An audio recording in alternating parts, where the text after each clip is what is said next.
we have here with us Druid Droid. Thanks for taking the time. I really appreciate it. Why don't you? I'm going to start with some questions, and then you can even give me a little bit of history if I don't hit on things, or we can just go with the flow. So, first question is, where did the name come from? Hey guys, I'm Druid Droid. Yeah, I just want to thank you for inviting me on the Singed podcast Absolutely. here. Um, yeah, so Druid Droid.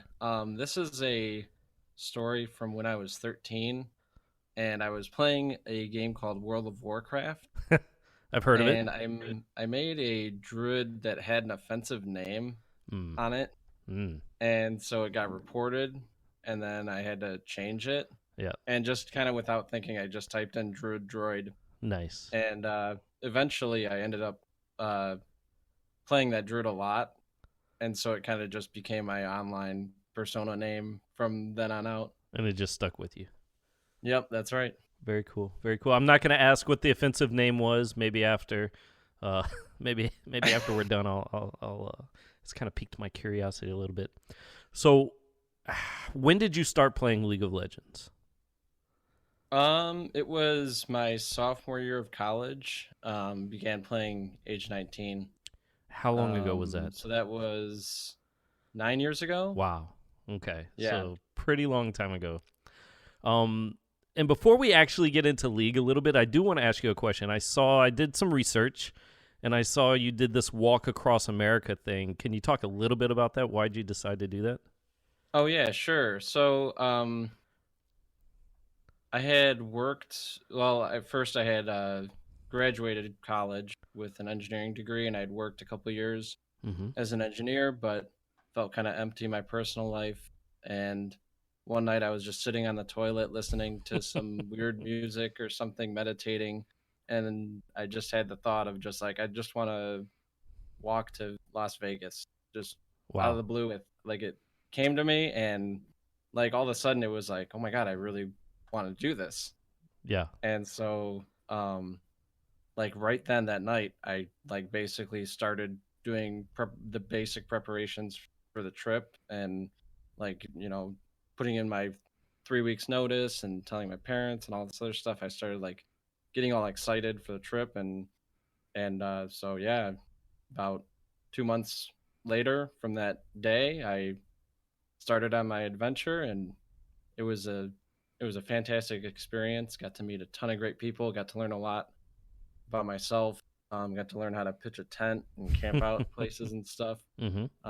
I like got a baby stroller, and I like put my tent in there and stuff, and my sleeping bag and all the other supplies, and I would just push it. And then when it got around to nighttime, I would find a place to sleep, secluded area or someone's backyard. I would ask them Wow. if I could sleep there or whatever. And yeah, it was a lot of fun. Um, yeah, Would you do it again? yeah. I'm actually planning a trip right now to go to Spain. Uh, it's called the Camino Francis, Mm-hmm.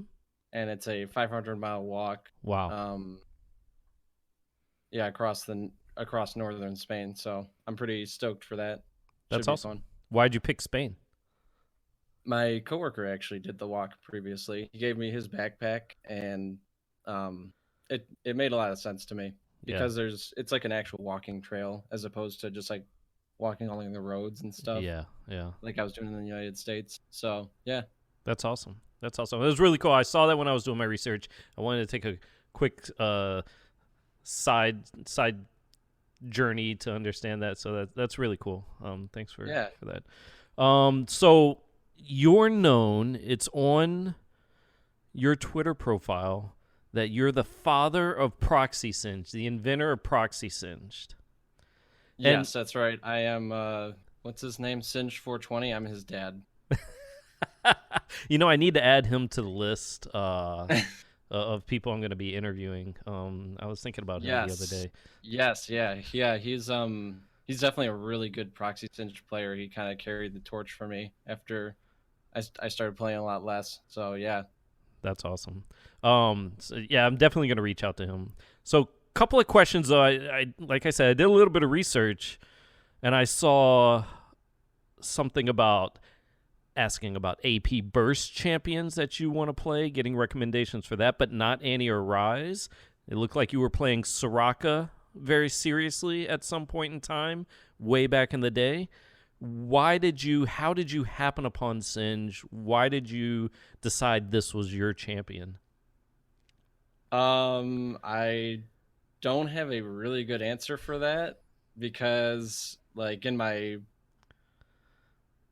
when I started playing League of Legends, it was like I just played whatever was fun, and that was just playing whatever champion I wanted to.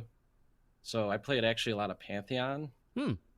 Um, and yeah, I might have played Soraka, but I would have played her as support. I don't know. I don't really actually remember the AP thread or whatever. It's out there. Yeah, it's one of your Reddit threads. Oh, okay. Yeah, I believe it. Um, but yeah, I mean, it really wasn't about the fact that it was Singed per se, the champion. It was the fact that he could perform a strategy that I was extremely capable at that I discovered. So So that yeah, and that leads me. I already mentioned it. The father of proxy singed.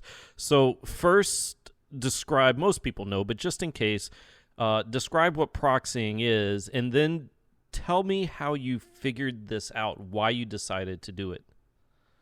yeah, so for people that don't know, um proxy singed, it's when you go behind the enemy tower and kill the minions there, as opposed to doing it like in the middle of the lane and fighting your opponent. You're doing it behind the tower. And at level 1, Singed can do this. Like there's many other champions that can do it, but they have to do it at a later level.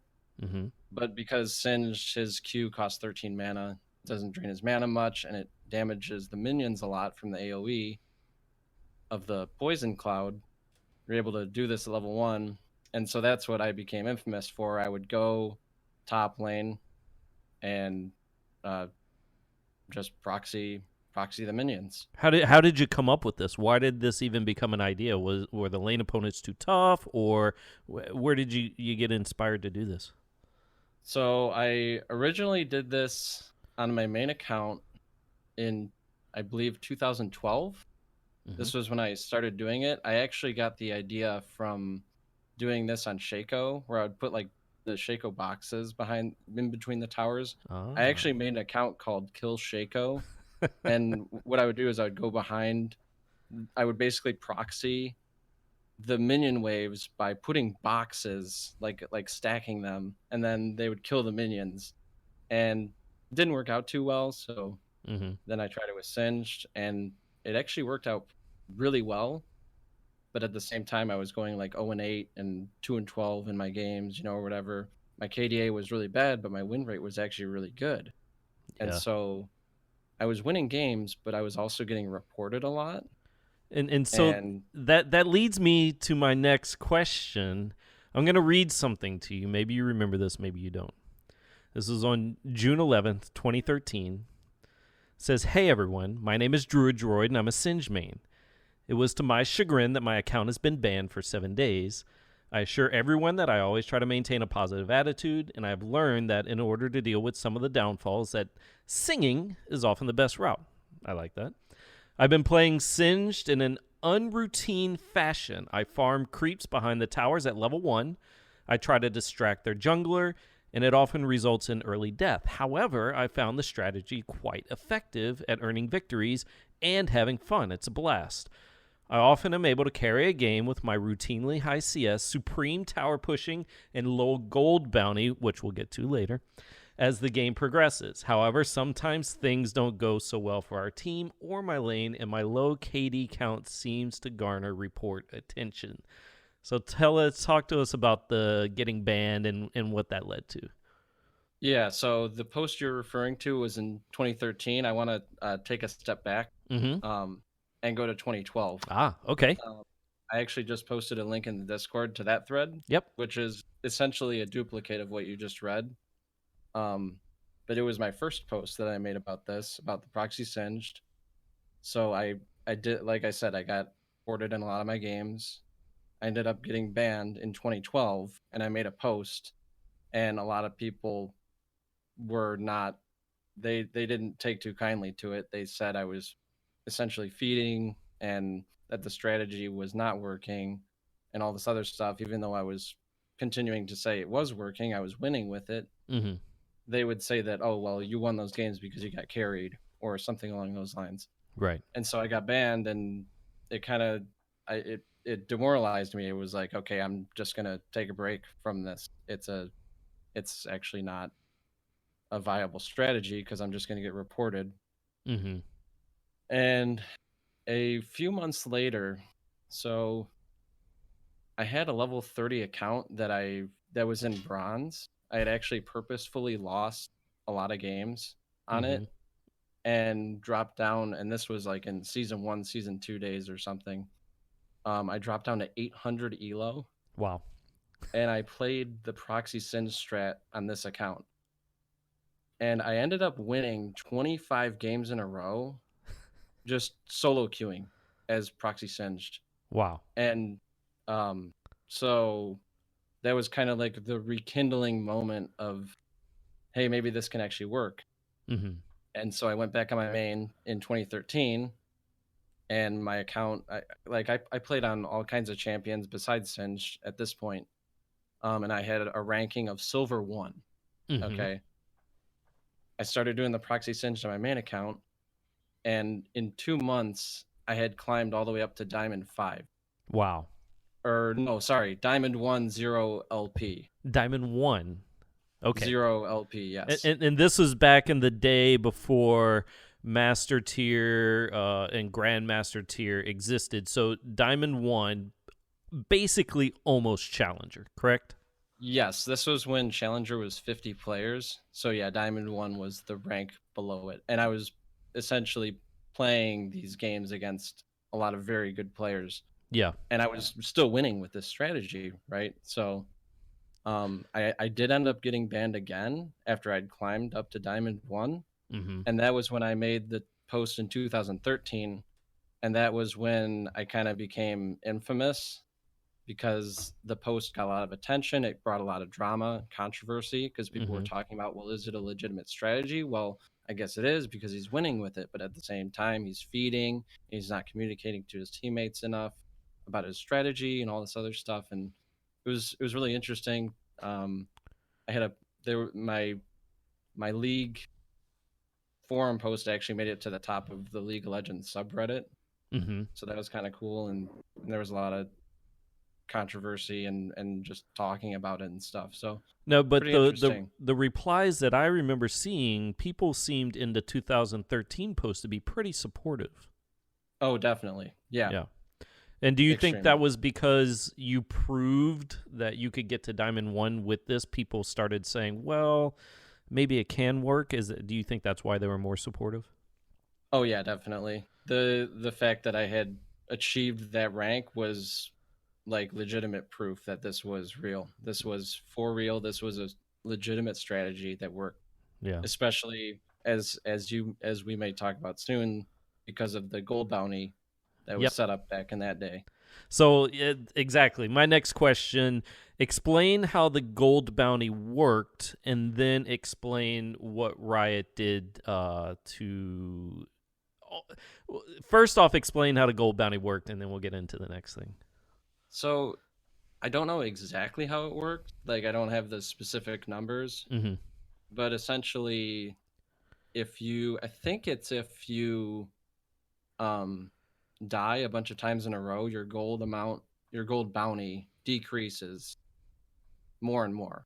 Mm-hmm. And then I think if you get a kill, it reset back to 300 gold, which was like normal for getting a kill. Yep. So with the proxy sin strategy, I would never get any kills and I would only die. And so my gold bounty would, as I died more and more, I would become worth less gold. But at the same time, I was farming a lot of creeps behind the towers. I was doing things like double proxying and getting even more creeps.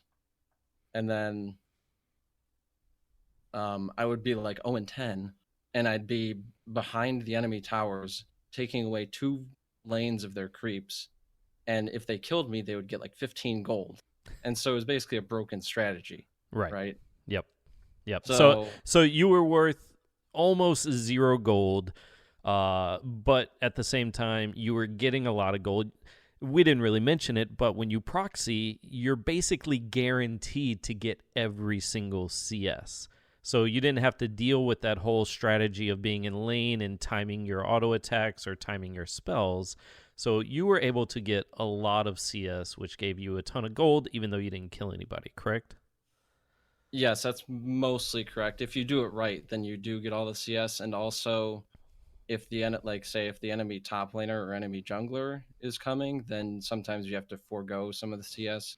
But yes, in general, you're getting 100% of the CS. Um, yes. And it really causes an interesting situation in the game as far as pressure is concerned. You can pull the jungler. If the top laner decides to try to kill you, they're missing experience and gold to their tower.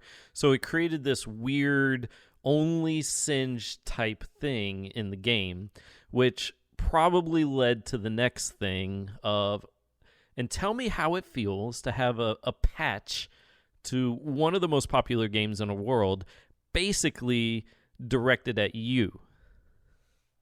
It was pretty funny. And the like I guess the funnier thing about it was at this point, like I had more perfected the strategy, so I was executing a lot more and not giving up as many kills. So the gold bounties didn't actually affect me that much. Yeah. But I think that it was definitely a step in the right direction. Yeah. The strategy was definitely totally broken. So I'm glad they did that. Yeah, so that's interesting hearing from the person that started it that you're glad they did it, and from what I can tell, it really cut down on just anybody being able to do it. You actually had to be good at this to be able to take advantage of it at this point, correct? Yeah, I mean that's mostly true. I mean I think that any player could have just done it. Even now, they can still just do it. You'll just be at the elo that you're at that you deserve. But I guess Yeah. it'll lower the elo of certain people that don't deserve certain ranking. Right. So tell me what happened on February 18th, 2014. Do you remember? Mm, It was around that time. maybe I hit Challenger. I don't know. That's it. You actually hit Challenger with the proxy sin strat. Tell me about how that felt, because that was still top 50 in North America, correct? Nope, that was top 200. Okay, they had changed it top 200. Still an amazing achievement. Talk to me about how that felt to finally get there. Yeah, so there was actually something else going on during this time period in my life. Mm-hmm. I was grinding StarCraft 2, Ah. and I was doing what's called six pooling, which is basically like cheese. It's like going all in with everything all at once. Mm-hmm. And I was pretty good at this strategy. And so I had actually reached Masters rank 1 in StarCraft 2 and also got my Challenger promos in League of Legends in the same day. And I still remember that day. I was like Wow. super amped. I was like, oh my God, I'm like literally like on the cusp of getting Grandmaster in StarCraft 2. And I'm on the cusp of essentially getting Grandmaster top 200 in League of Legends. Wow. And it was like really cool. It was like I felt like amazing in Yeah. that moment. And then that Challenger promos, I think I failed it, and Mm. then I eventually made it back into another promos. And then yeah, I reached Challenger, and that was like kind of like I guess the moment I had reached the summit, like I had proven to myself that I could do it, and it was really cool. Yeah. Yeah. I mean, it's almost like you beat the game at that point. You're one of the few people to actually beat League of Legends. You made it to Challenger. That's awesome. Don't leave us hanging. What happened in StarCraft 2? Yeah, so I reached Masters rank 1 basically. I ended up being within the top 300 players in the world, but I never quite made it to Grandmaster. Yeah, still amazing. So That's awesome. yeah. So one of the things I noticed looking back through your post history and doing some research is that you seem to have a pretty positive attitude in all your posts. You talk about having fun and keeping a positive mentality and muting all if you need to. So talk to me about, did you ever tilt, rage a lot, that kind of stuff? Actually, yeah. When I was younger, I had a big issue with tilting and raging. Mm-hmm. When I was like 15 and I was playing World of Warcraft, um, I played a game called Warsong Gulch. It's like a player versus player sort of thing in World of Warcraft. I remember it. And I was a flag carrying mass something, I don't know.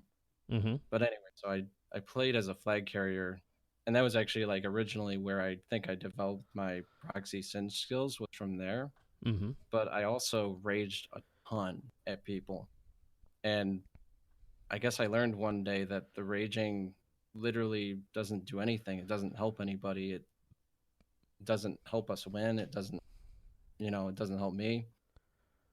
And just I guess logically, I just thought it's stupid to rage. And so once I got into college, I kind of had a different perspective where things needed to be looked at in a positive light.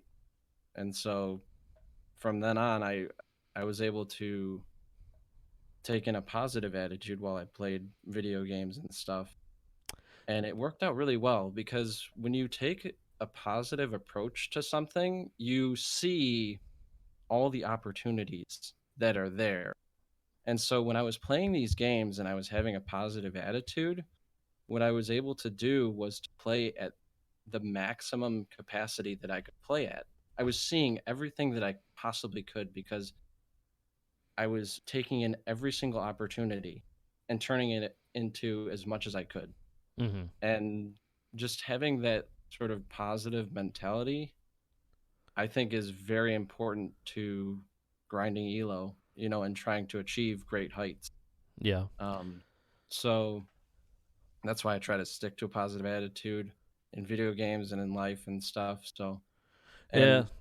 and I'm still a person. It's not like I don't get angry at all or anything, but um, it's definitely good to at least try to focus on the positivity as Yeah. much as you can. I agree. As a fellow, uh, you've been to my stream a couple of times. I never rage. I stay positive, and I notice some of my teammates who do get a little bit upset. I feel like sometimes they may be spending more time typing at a certain point than playing the game, and so I definitely agree that just keeping that positive attitude and looking for those opportunities to where you can do something good in the game is a pretty big key to climbing. So yeah, I appreciate that perspective and agree with it. Yeah, Um, just next time in your games, just tell the rager that you love them, because Does that sometimes work? they just need. Yeah, because sometimes, well, actually, I think most of the time, these ragers are just people that have some kind of backstory. Yeah, They have some kind of issue that's affecting them in their real life, and they're taking it out in the game. yeah, And so it's not that they're a bad person; it's that they've got issues going on in the background. And if you just show them kindness and love, yeah. then it I've actually found that I've had some really interesting, heartwarming moments with people that were raging, and all of a sudden they just turn their tune. It's That's interesting. awesome. Yeah, that's really cool. I'll try that next time for sure. I may get a couple of negative reactions, but what I think is cool is that every now and then that may actually hit home with somebody. So that's really cool. So, are you still playing League of Legends? Nope.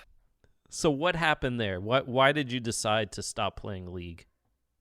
Once I graduated college, League became like an on and off thing for me. So I would like grind for a month or two and try to get like master tier in a season. And then Mm-hmm. once I got it, I would just stop Mm-hmm. because it became really stressful for me to play while working at the same time.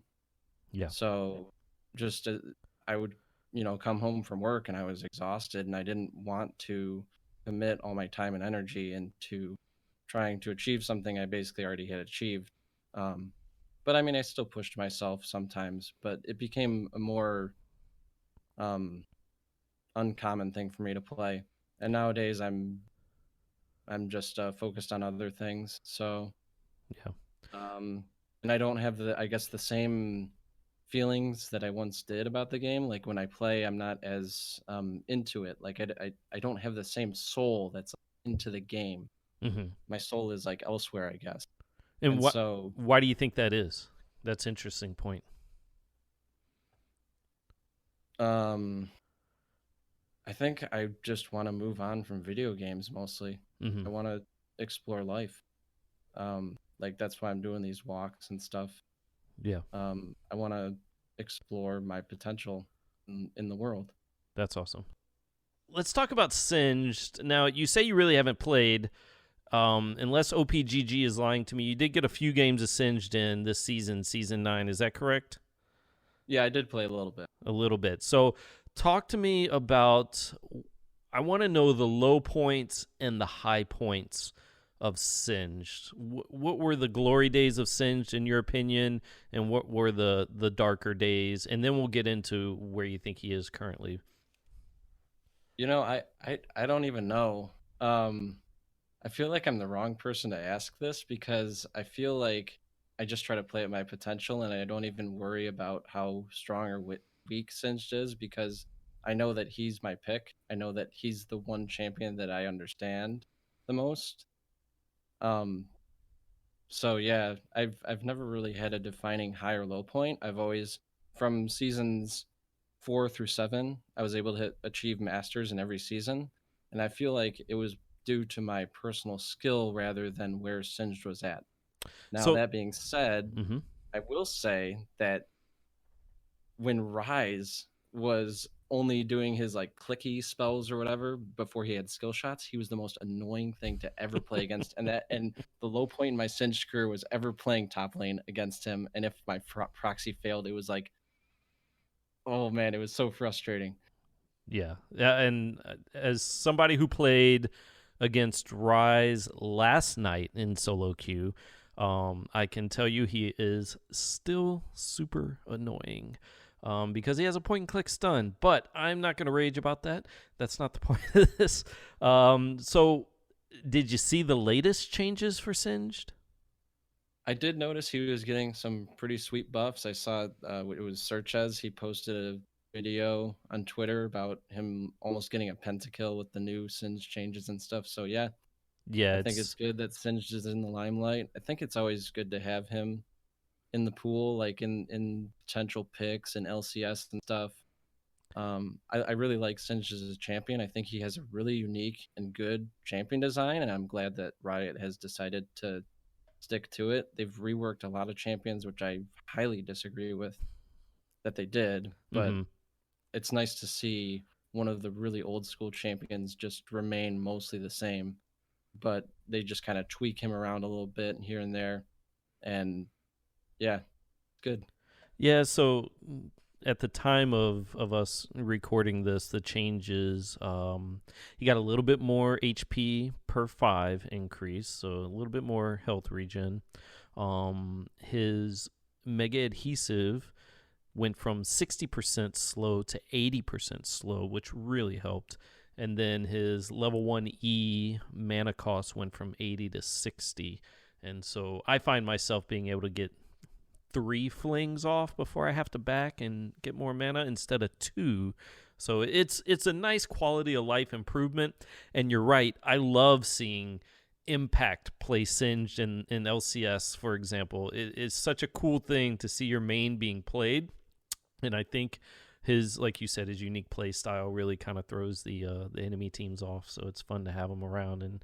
And I agree, Riot should keep giving him a little bit love to keep him relevant when they can. Yeah, definitely the fling change is the big one, especially for I mean, it's not so big for proxy Singed, but it's huge for if you're laning because that means you actually get to fling more in lane in the early levels and Singed had definitely had a lot of mana problems in the past. Yeah, definitely. Now, I'll let you know some good news. Proxy Singe does still exist. I do still use it. Normally versus a difficult matchup like a Kennen or a Jace or a Teemo, I will go proxy. It is a little bit harder to get off now because people are familiar with the strategy, and normally you can get about 3 waves if you're lucky before you have to execute and then start actual laning. But it does exist. It's still out there. So I hope that gives you a little bit of happiness. Well, yeah, the most significant change for me for the effectiveness of the strategy in the early game is actually how the minions aggro now. They used to aggro so far into the forest and stuff, and so you could basically kite them extremely far, but now they stick to the lanes a lot more, and so that decreases the flexibility of what you can do. Yeah, that's actually a really good point. I think I read it somewhere, and this is going to be a wrong number, but from what I remember, every 0.25 seconds they do a aggro check, and if you're not within that range, or if they're outside of their lane, magical lane guardrails, then they'll do that check, and then they'll head back into lane. So that the minions are a lot smarter these days, unfortunately for us Singe players. Yes, indeed. So That's the one change I'd love to revert. I would love that too. It does kind of make sense though, so it's hard for me to say that. You mentioned Sorchez, by the way.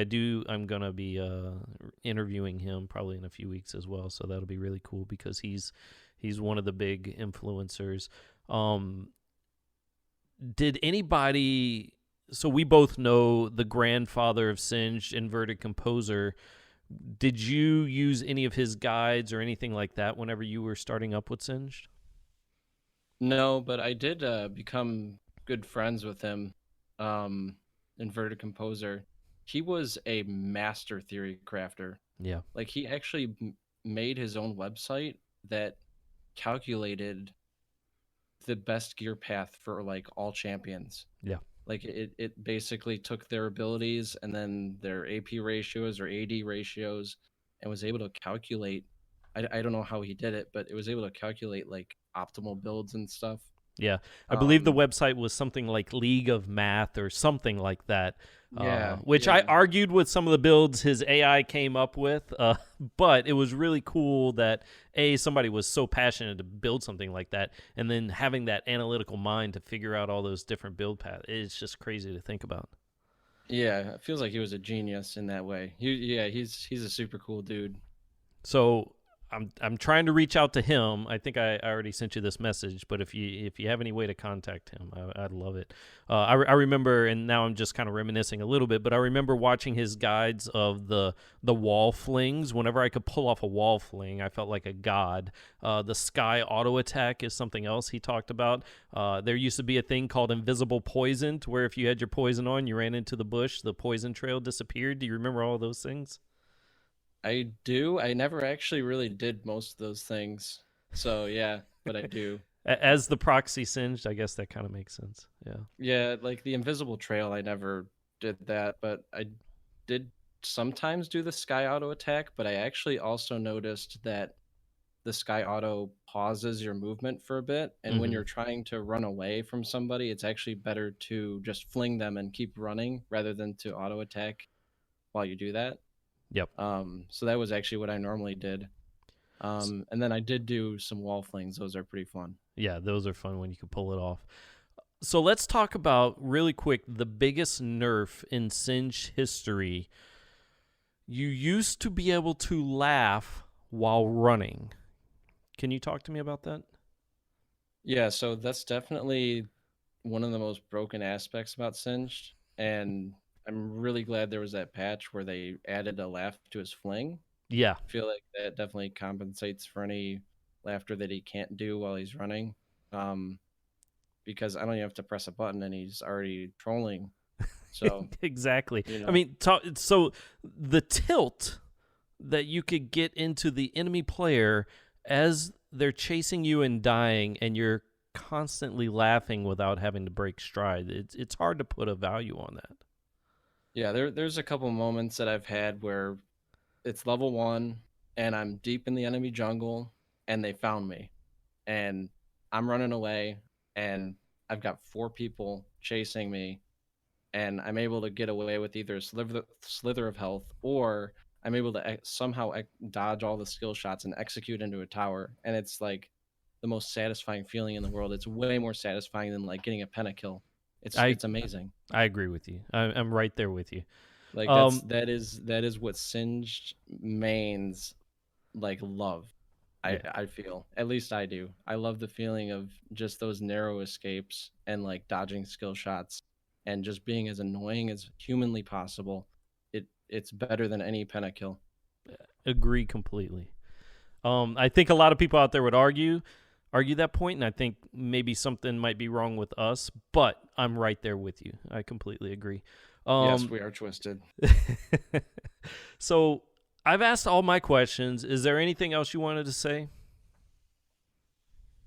Um, well, here I've got a list of stuff here, so Sure. let me see if there's anything more. I think we covered most of the stuff. But yeah, one thing I did want to go into a little bit more was my World of Warcraft experience. Yeah, go for it. Before I actually played League of Legends, and also what I did up to doing Proxy Singed.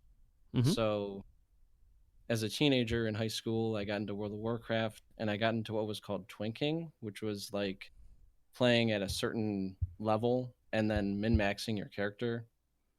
And I became part of the community there, and I became really good at flag carrying, and it was extremely fun. And that's like being able to be a good flag carrier depended on me being able to see like into the future. Like I would see like okay, where is this person going to be 30 seconds later, right? If they're at this position and they're running this way and I run this way, they're like I know exactly where they're going to be. And so I can in my mind I can kind of know what route to take where there's going to be no enemies, and so I can just run the flag across the field doing this like weird zigzag whatever path that I choose, and I'm able to dodge everything because I was able to see like I guess into the future, if that makes sense. Yep, absolutely. And I developed that skill in that game, and that actually translated really well into League of Legends when I started Proxy Singed. Being like I feel like one of the most important things about being a good Proxy Singed is being able to see like into the future what are your opponents going to do, and being able to react to every situation, like where's the enemy jungler going to be, where have they been, what are their possible routes from there, and then where's the top laner, are they still farming creeps up at top lane or are they coming to chase you, and even the mid laner as well, and being able to sort of map out where they could potentially be and then positioning yourself in a way that you can execute yourself. I feel like that's like the core of playing Proxy Singe. Yeah, yeah. And then the other thing, I guess, as side note, before I started playing Proxy Singed, I grinded on AD Scion back when that was a thing, back when he had his life steal. So I actually reached Platinum 5 with AD Scion back when I That's was first amazing. playing, which was it was a ton of fun. That's Yeah, insanely troll. I yeah, love it. it was I was really good at, I don't know, it was like my best champion at that time. I don't know why, but it was like I could just press R and then heal up and people would not expect it. I think that was the thing. It was the element of surprise. Hmm. And I would hit level 6 and they would try to 1 versus 1 and I would just life steal all my health back and they would be like, "What the fuck?" Yeah, and this is again, this is before Scion, AD Scion was actually a thing, and so that's why, yeah, it's crazy that it worked. Yes. Ton That's of fun. awesome. That's I'm awesome. actually kind of sad that they reworked Scion because that was really fun for me to play. Yeah, I mean, so to be fair, the new Scion I think is pretty good. I don't know if you've tried him, but he's I pretty fun. have. I definitely think he's a great champion design and everything. The thing that I wish that Riot did with reworks is instead of reworking a champion, they just make a new champion. You know Mm. what I mean? Mm-hmm. That I think would be pretty cool. Like I know a lot of people were really upset about the Aatrox rework and stuff, like people that have been playing Aatrox and stuff. There was some Korean guy that was like rank 3 on the ladder that only played Aatrox, Yeah. and stuff like this. and I kind of wish instead of reworking a champion that they found a way to instead make a new champion, because I'll admit a lot of the rework designs are really good. But it does, like, for an older player such as myself, I feel that nostalgia like hurting inside of me that I can't play the game like I used to. You know what I mean? Absolutely. I think about Singed, and I dread the day because he's an older champion. His mobility's a little low. They may rework him, and I'm scared of what that may look like. It may be better overall, and the majority of people may like him more. But for the hardcore players of those champions, it's a good point. It's like I've done this for the past 6 or 7 years or longer, in Singe's case, and how can I adjust, and do I just give up the champion, or do I try to learn the new thing? So yeah, there's definitely some pain there. Yeah, for myself, if that ever happened, I would have no chance of returning to the game. So yeah. Yeah, yeah, totally understand. Cool. So is there anything else you wanted to add? No, I think that covers everything. Yeah, I hope that you have good interviews with all the other Singed mains and stuff. It's nice to talk to you Yeah. one on one instead of over the stream where I'm just memeing and trolling your chat. I didn't know if you would meme or troll this interview, but I can say that it was a pleasure talking with you. I love the history. I really think there's going to be a lot of people out there that enjoy hearing a lot of this, especially the Singe mains, but maybe some other people will get interested as well, because there were a lot of people on the other side of that proxy Singe that maybe didn't enjoy it as much as we do. Well, I totally understand that, and you know what? I don't care. I'm playing the game that I want to play. They can play how they want to play. Exactly. It's competitive gaming. That's just how it is. You gotta be able to deal with all the annoying rises and sins and whatever else, and be able to maintain that positivity. All's fair in love and war, right? Oh yeah, PvP. That's what it's all about, baby. All right, Druid Droid, I really appreciate your time. Thank you so much again. Any last shout outs or anything before we go? Yeah, shout out to Riot Laszlo. Hey, there we I go. know you haven't seen the sun yet, but you're an awesome dude. I'll get out there Definitely one day. positive god. Yeah, definitely shout outs to Inverted Composer, Super OG Singe. Shout out to Singe 420 for carrying the torch. Definitely bringing the high level proxy Singe play. Um, yeah, Love it. All right. Thanks so much. yes, definitely.